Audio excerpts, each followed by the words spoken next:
Walt Disney's Disneyland.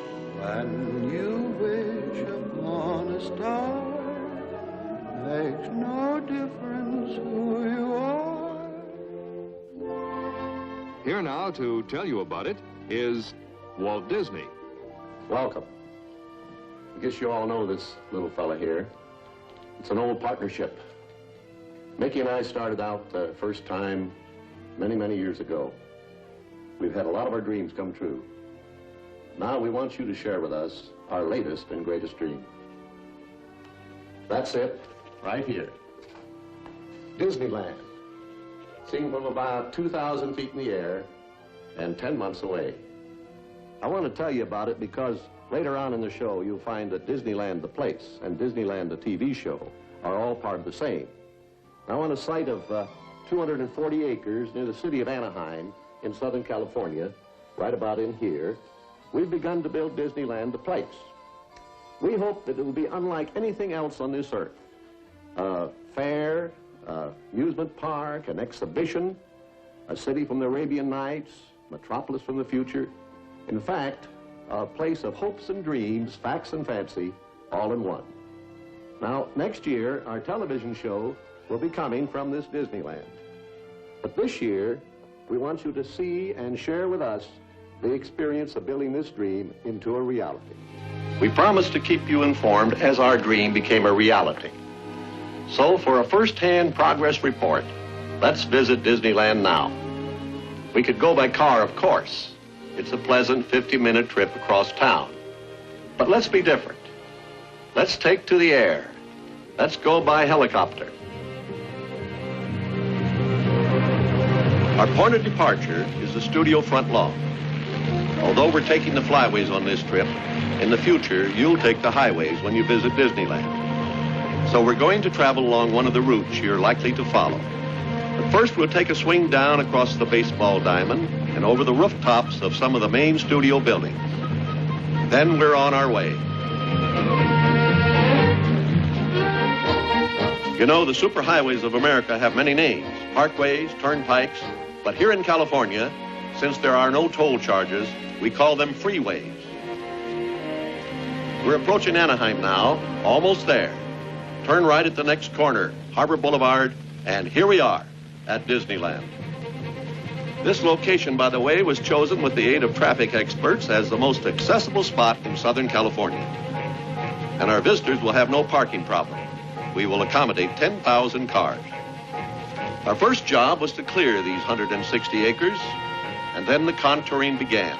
And incidentally, to create the rolling hills, mountains, and over 2 miles of lake and riverbeds, we've already moved over 300,000 cubic yards of dirt. Of course, construction work has been going on for some time now.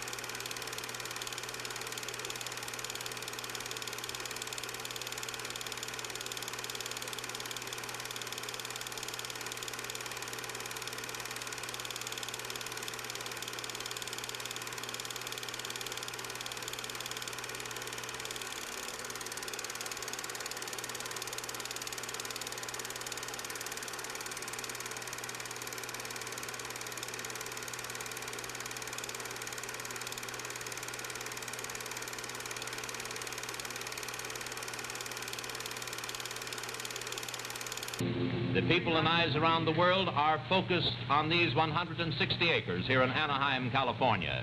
This afternoon, Disneyland, the world's most fabulous kingdom, will be unveiled before an invitational world premiere, and you are guests. Art Linklater will be your host, and with ABC crews and cameras on the spot, will guide you through this truly magic land. Well, this job in the next hour and a half is going to be a delight. I feel like Santa Claus with a $17 million bundle of gift packages all wrapped in whimsy and sent your way over television with the help of 29 cameras, dozens of crews, and literally miles and miles of cable. Now, of course, this is not so much a show as it is a special event. Then, of course, there's Tomorrowland. The time is 1986 there. The place is a city of the future where a trip to the moon is an everyday thing. They're going through the magic tunnel on foot because no car can enter here. And like Alice in Wonderland, as you go on through that tunnel past the Disneyland Santa Fe, you find yourself in a bygone time. Another world. The clock has turned back a half a century, and you're in the main square of a small American town, the year 1900. And now, Walt Disney will step forward to read the dedication of Disneyland.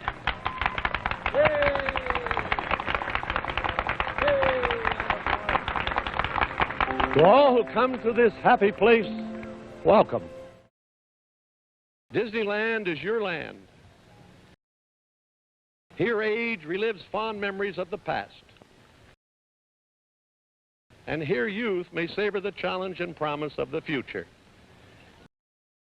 Disneyland is dedicated to the ideals, the dreams, and the hard facts that have created America,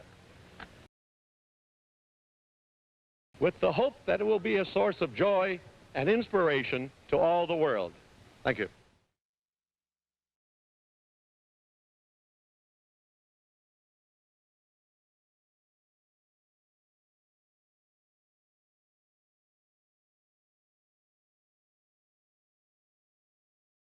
And there they go. Jerry Colonna's highballing it, and the kids are getting aboard. That's enough. Let it go. Let it go. Take it, Bob. Light here. What would happen if we got out and sat on there so you get down a little lower and get your head up? I'd like to read these few words of dedication. A vista into a world of wondrous ideas, signifying man's achievements. I thought I got a signal.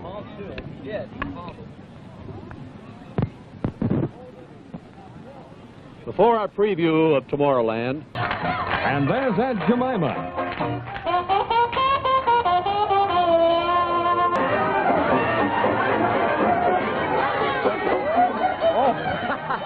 Well, folks, as you can see, I'd like to stay here at the Mardi Gras forever. Those doves are, ladies and gentlemen, I hope, the harbingers of peace for the world of tomorrow. And now, here in Disneyland, the year is 1986. 1986. That's way ahead.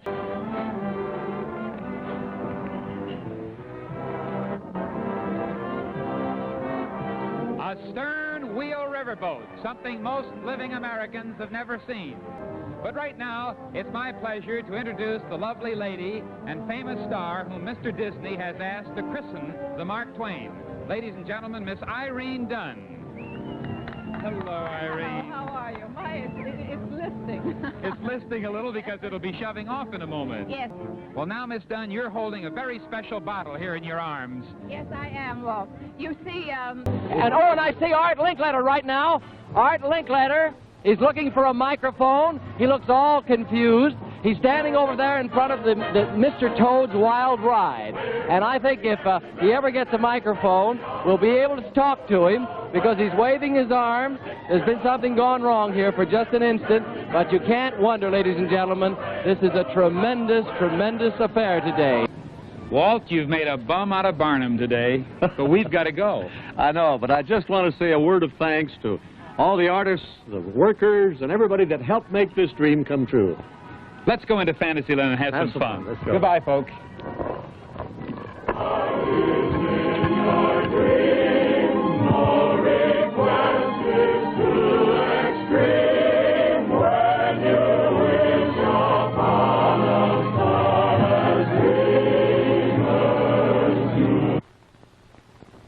Stay tuned for Chance of a Lifetime on ABC.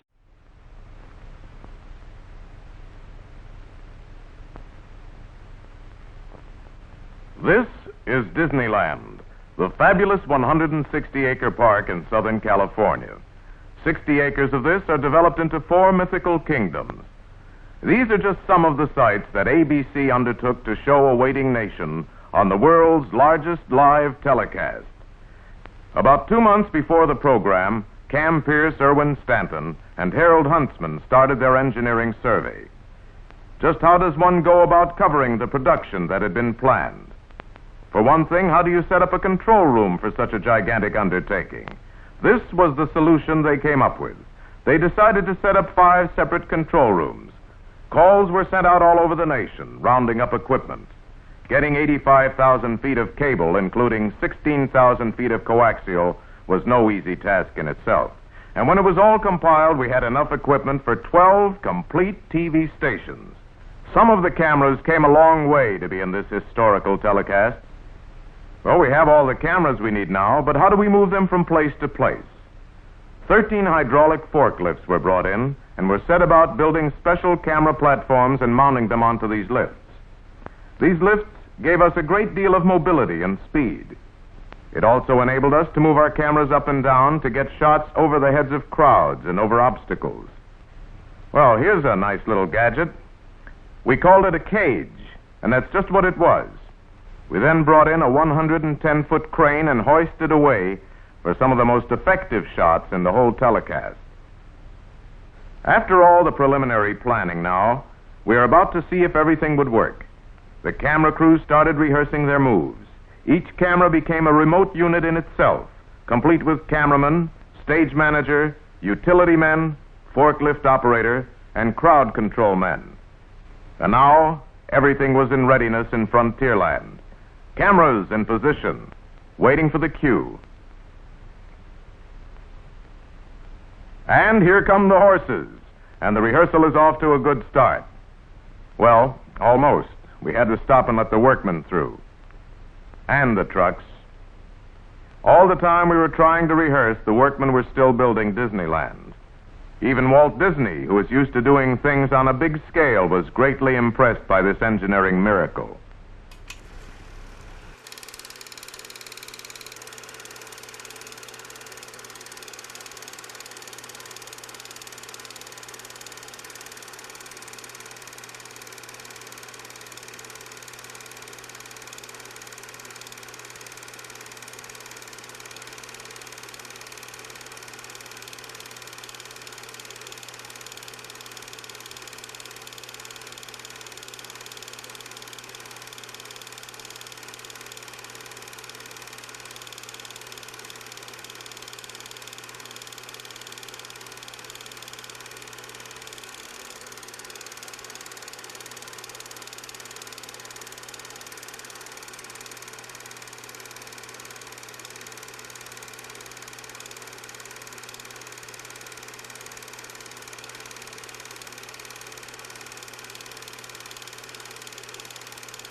Here in Southern California, a new land has come into being. Its purpose is enlightenment. Its product, happiness. This place is Disneyland, USA.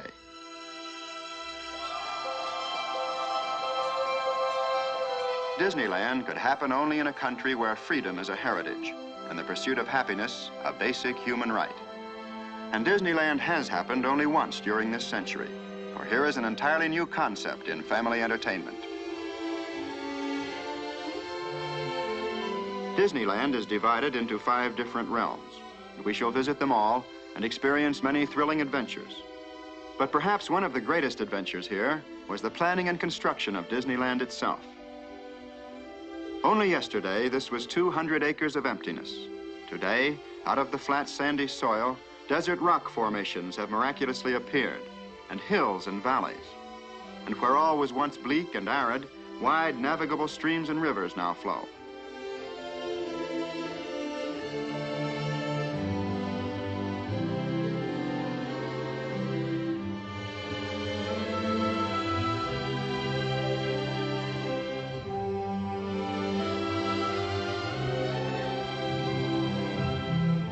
The trees and foliage of Disneyland have been brought from all parts of the world. Here they've taken root and have begun to thrive and grow. And so shall Disneyland itself continue to expand and develop, so that one may always find in this enchanted domain the new and the unexpected.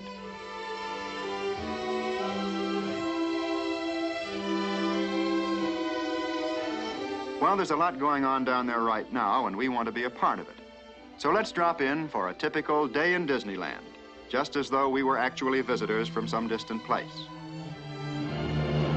In this modern age, we'll arrive by helicopter and touch down for our landing at the Disneyland heliport. Before we start the grand tour, however, we'll probably want to register at the Disneyland Hotel. Everything's on wheels here, even the people. And one of these little trams will bring us right to the main entrance of the hotel.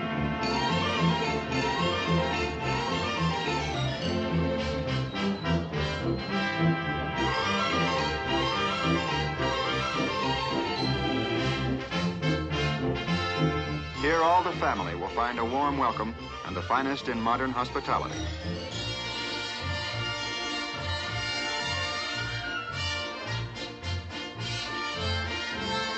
This is outdoor living at its carefree best.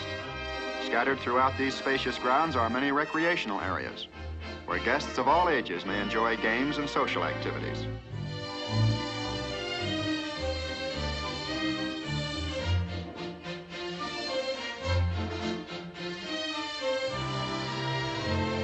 Well, now that we've checked in and had a plunge in the pool, it's off to Disneyland.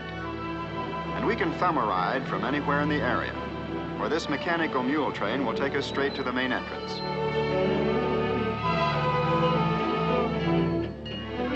The first sight to greet us is one of the famous Disneyland trains of the 1860s. And Disneyland passenger train, the EP Ripley, now arriving on track number 1 from a trip around Walt Disney's Magic Kingdom. Passengers will stand by to board. Baggage and mail car board and the platform. Later, we'll board one of these trains for a sightseeing trip. But now let's join the crowd passing through the tunnels of the main entrance. The plaza is the hub of Disneyland. From this focal point radiate all the different and distinctive realms. The Avenue of Flags marks the entrance to Tomorrowland, where man's dreams of the future become the realities of today. And just beyond the Lake of the Swans, Fantasyland, the happiest kingdom of them all. From all corners of the world, visitors come to cross over this drawbridge and enter the timeless world of imagination. And many of them pause for just a moment to photograph the graceful towers and turrets of Sleeping Beauty's castle. Behind the entrance to Adventureland lies a network of mysterious tropical waterways, but we'll return to explore them later. First, we're going to look at a panorama of the past, America's past. This is Frontierland, dedicated to the faith, courage, and ingenuity of the pioneers who blazed the trails across America to a new, unsettled land.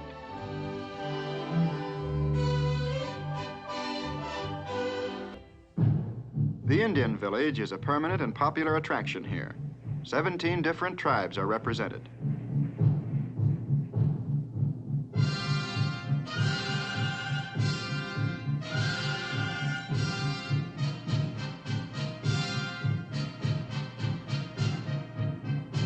This is the Drum and Feather Club, an organized group that often uses this traditional setting for their festive activities.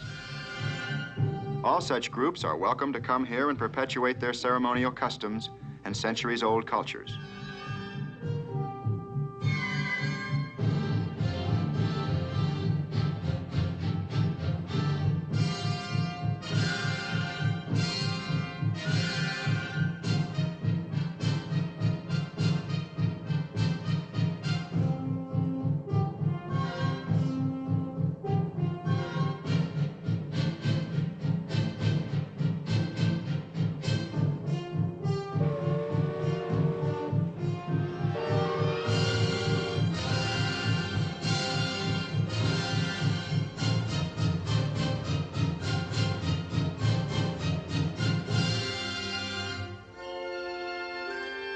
Although Disneyland covers many acres, it's been planned to keep walking at a minimum.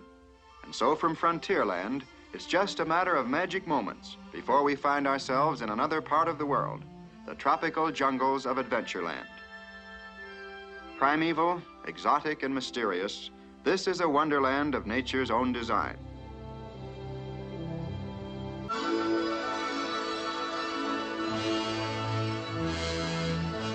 From the primeval jungles of Adventureland to the futuristic facades of Tomorrowland is only a step, but it's a step into the wonderful world of the future. Here is the atomic age in action, where science and industry combine to present a preview of tomorrow's living.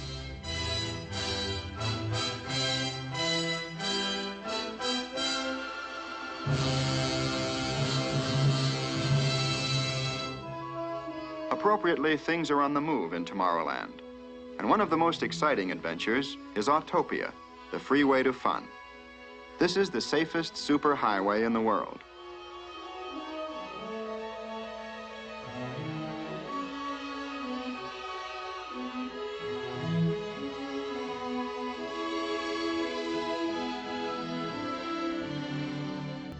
But close by is a land where there's no time at all. This is Fantasyland. The symbol of this enchanted land, indeed of Disneyland itself, is Sleeping Beauty's castle. It's actually a composite of many castles, both real and legendary. In the shadow of these graceful spires, the age of chivalry, of magic and make-believe are reborn. And now let's join the crowd as they cross over the moat and pass through these portals to enter a realm beyond reality. And here we shall relive for a little while the time of childhood, the happiest time of all.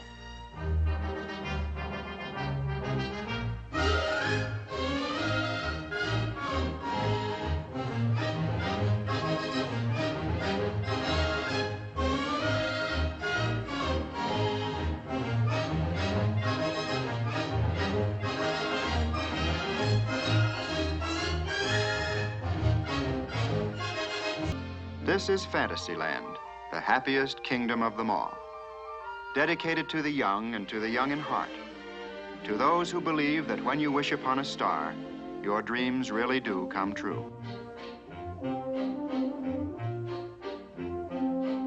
In Disneyland's broad and busy program, group activities and special events play an all-important part. To help fulfill the spirit and purpose of this program, many organizations, clubs, and historical societies are welcomed here. At the end of each day, in the busy gaiety of Main Street, there comes applause, for this is a time of tribute to our country's flag.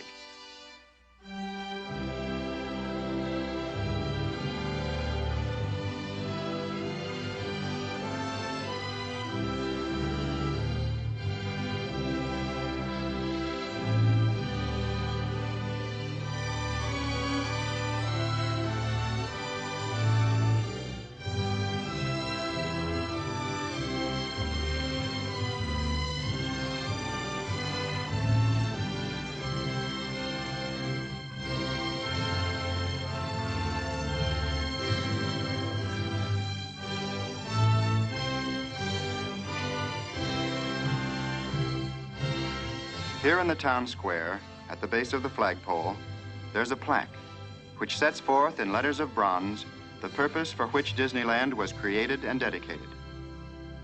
To all who come to this happy place, welcome. Disneyland is your land. Here age relives fond memories of the past, and here youth may savor the challenge and promise of the future. Disneyland is dedicated to the ideals, the dreams, and the hard facts that have created America, with the hope that it will be a source of joy and inspiration to all the world.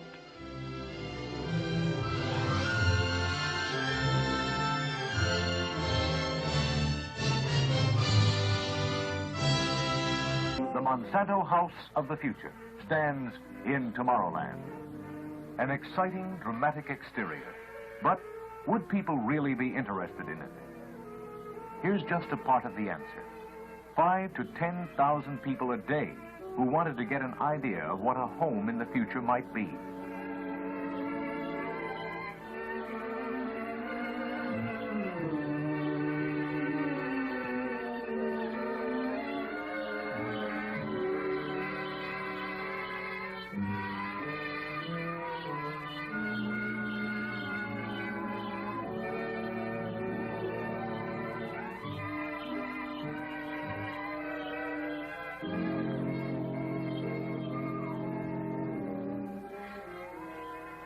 Would I like it?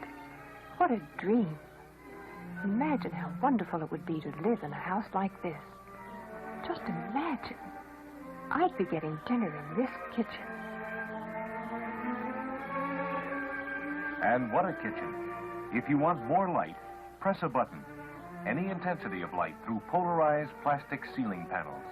Soft light, shadowless light. A dishwasher, of course. But this one, unlike any other. Washing is by ultrasonic waves. And the dishwasher is also the storage place for dishes. Plastic dishes, of course. Yes, living here could be fun, even to setting the table.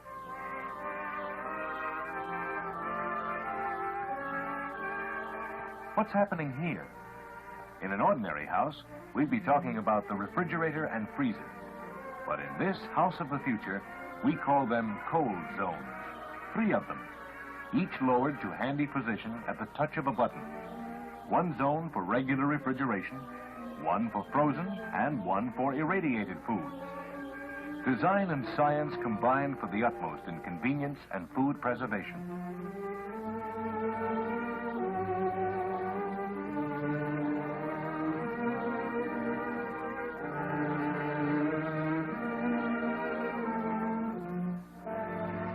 Storage shelves, too, are of plastic and are lowered electrically from the overhead cabinets. A place for everything and at your fingertips. How do we cook? The range is different, too. A microwave range that rises out of the counter. Various foods can be cooked here at the same time, and yet everything done just right at amazing speed. And while we're on the subject of the very unusual, here's a complete climate control operated by this panel in the kitchen. Heat, air conditioning, ventilation, and even the scent of roses or salty sea air can be directed individually to every room.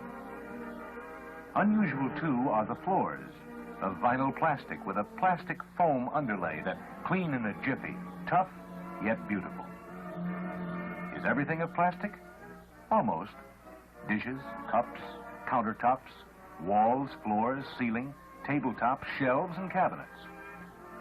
Plastics in all their colorful, functional, and beautiful versatility have transformed a work area, have stepped it years ahead.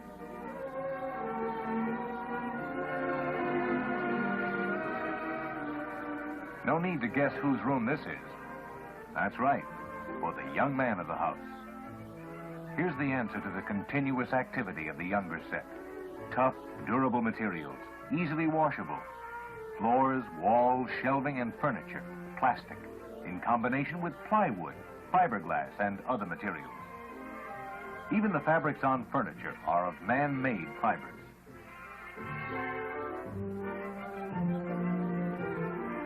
And for the young lady of the house, just look around.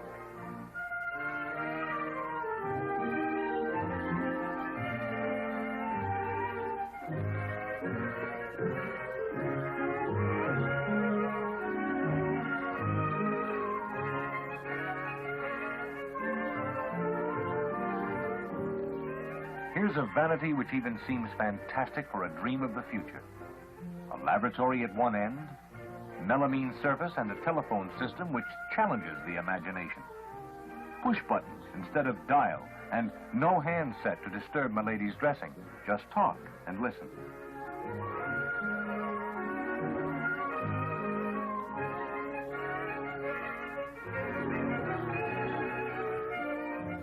For the relaxation, a living room that is part of the character of everything we have seen. A feeling of space, of smooth, restful areas for living and resting. with your favorite stereophonic recordings on built-in high-fidelity equipment.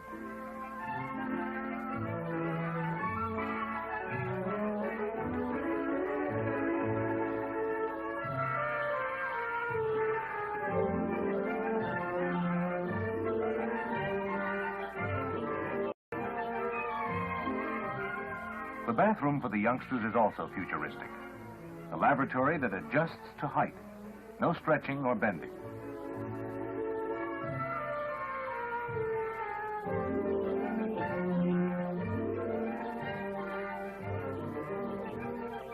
For the grown-ups, another bathroom completely molded in 2 pieces with features that seem pure fantasy.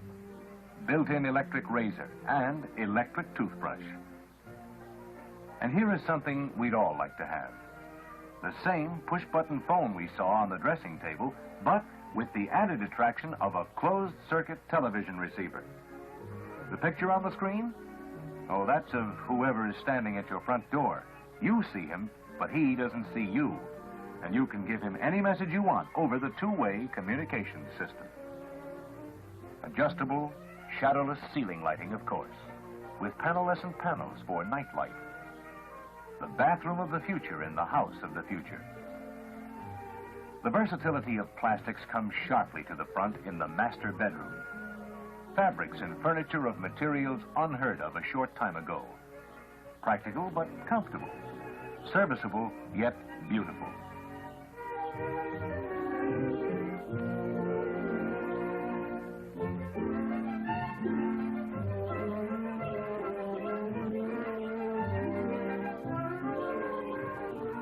One last look through the thermopane windows with decorative plastic laminated safety glass.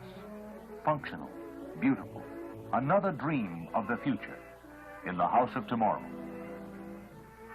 Oh, it would be wonderful. Or maybe, someday.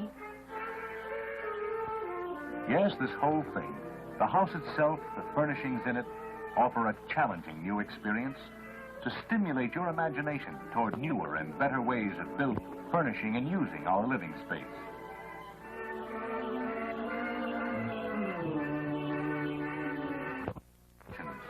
An idea of what can happen when you take the rats, an idea of some of the elements that undoubtedly you will find when it comes your turn to build your house of the future.